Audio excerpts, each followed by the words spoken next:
মহারানী জি, আপনি কি আমায় বিয়ে করবেন? আমার মেয়ে রানী তোমাকে বিয়ে করতে প্রস্তুত।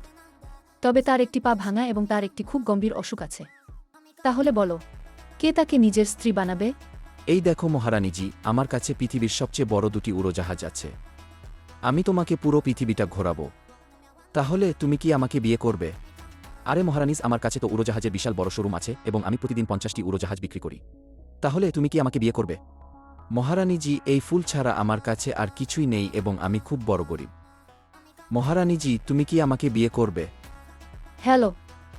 হ্যাঁ, বলুন কি কি কথা বলছেন? আরে বাপ রে বাপ, এটা কিভাবে হলো? রানী, আমাদের কারখানা পুরোপুরি পুড়ে গেছে এবং তার ভেতরে থাকা সব গাড়ি পুড়ে ছাই হয়ে গেছে। রানী, আমরা পুরোপুরি ধ্বংস হয়ে গেছি। আমার আগেই জানা ছিল এই গরিব লোকগুলোর কোনো যোগ্যতা নেই। আমি এখন আমার বাড়িতে যাচ্ছি। ভালো হয়েছে এই গরিব লোকগুলোর থেকে পিছু ছাড়ল। ভালোই হয়েছে, তোমাদের যোগ্যতা আমার আগেই বোঝা হয়ে গিয়েছিল। হ্যালো আম্মু, আমার জন্য নতুন মেয়ে দেখো। এই লোক, হ্যাঁ আমি যাচ্ছি তো। গরিব মেয়ের সাথেই বিয়ে করব। এর চেয়ে তো আমি অবিবাহিত থাকাই ভালো। রানী, এখন আমরা পুরোপুরি ধ্বংস হয়ে গেছি। আর যে আমাদের ভিডিওটি দেখছে, সে এই ভিডিওটিতে লাইক দিয়ে চ্যানেলটিও সাবস্ক্রাইব করবে না। কারণ আজকাল মানুষের কাছে শুধু টাকাই সব।